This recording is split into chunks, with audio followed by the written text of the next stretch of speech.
Bonjour les amis, c'est Zoro, j'espère que vous allez bien. Jeudi prochain, nous nous dirigerons vers l'hippodrome de Vincennes pour un quintet dédié aux vieux tontons du trot, des chevaux d'expérience âgés de 9, 10 et 11 ans. Ces vieux briscards s'affronteront sur le parcours exigeant des 2850 mètres de la grande piste avec un départ groupé sur un seul échelon. La course est très ouverte et nous ne sommes pas à l'abri de surprises, que ce soit pour les places ou même pour la victoire. D'autant plus qu'à cet âge, les chevaux commencent naturellement à décliner. Ce sont donc les plus combatifs qui auront les meilleures chances de terminer dans la combinaison gagnante. Après une étude détaillée de tous les partants, nous avons décidé de faire confiance aux concurrents les plus riches, avec une mention spéciale pour Joyland de Janzé, qui a probablement fait de cet engagement une priorité absolue pour la victoire. Ma sélection, numéro 16, Gueulante de Janze, étant le plus riche de ce quintet pour vieux tonton, il trouve un très bel engagement pour lequel il a sans doute été bien préparé. Présenté pied, il devrait montrer un tout autre visage cette fois, notre préféré. Le numéro 14, Galinette Bleue, c'est une jument sur laquelle on ne peut pas vraiment compter tant elle se montre irrégulière dans ses prestations. Espérons qu'elle sera dans un bon jour, auquel cas elle pourrait faire mal. Joli coup de poker à tenter. Le numéro 15, Guess Futo. Certes, elle reste sur 3 disqualifications, mais dans ce quintet, en plus de trouver un très bon engagement, elle aura pour elle le fait d'évoluer pieds de nu tout en étant confiée à Franck Nivard. Grosse méfiance. Le numéro 6, Good Morning Charlie.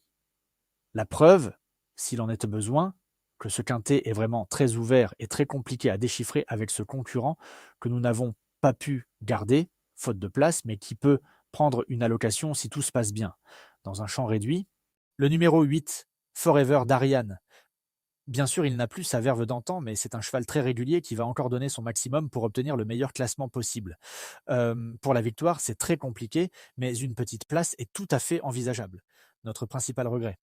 Le numéro 11, Fuchsia du Reib. 3 sorties cette année et autant d'échecs. On peut donc craindre qu'il ne soit sur le déclin, mais sur une ancienne valeur, il aurait une toute bonne chance ici. Présenté pieds nus, mieux vaut s'en méfier. Très possible réhabilitation. Le numéro 7, Franco Fleury. C'est un des vétérans de ce quintet, et sans en faire une totale impossibilité pour les places, nous lui avons logiquement préféré beaucoup de ses adversaires du jour. Pas évident avant le coup. Le numéro 12, Héraclion. La régularité était loin d'être sa qualité première, mais s'il est dans un bon jour, il n'est pas incapable de venir brouiller les cartes. Amusant à tenter. Les bases, le numéro 14 et 16, associés avec le 15 et 6, le 8, 11, 12, 7, 9, 3 et le 13. Les favoris, le numéro 14, 16, 15, 6 et le numéro 8.